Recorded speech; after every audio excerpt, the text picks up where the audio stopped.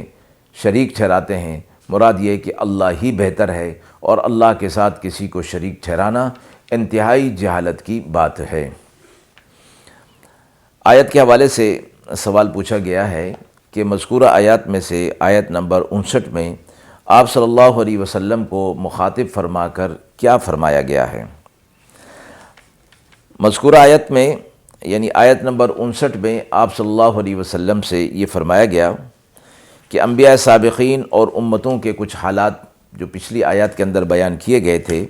اور ان پر عذابات کا ذکر کیا گیا، اس کے بعد آپ صلی اللہ علیہ وسلم کو مخاطب فرما کر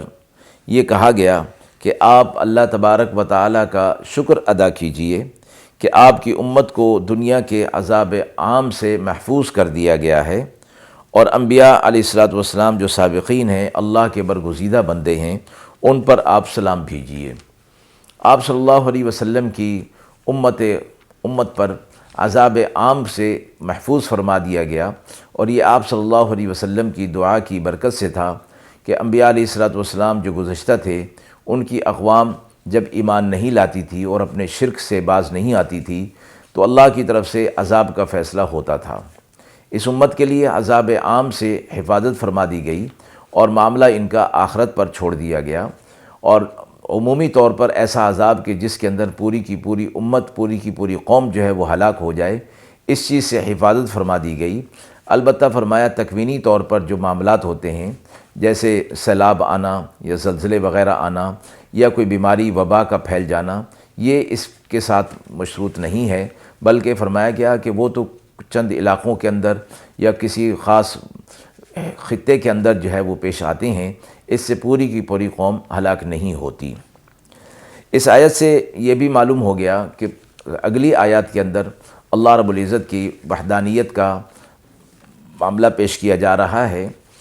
تو یہ خطبہ کے آداب بھی بیان کر دیے گئے اس آیت کے اندر کہ وہ اللہ تعالیٰ کی حمد و ثنا اور انبیاء علیہ السلام پر درود اور سلام کے ساتھ شروع ہونا چاہیے۔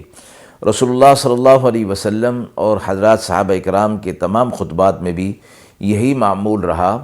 بلکہ ہر اہم کام کے شروع میں اللہ تعالیٰ کی حمد و ثنا اور رسول اللہ صلی اللہ علیہ وسلم پر درود و سلام مسنون اور مستحب ہے۔ وآخر دعوانا ان الحمد للہ رب العالمین۔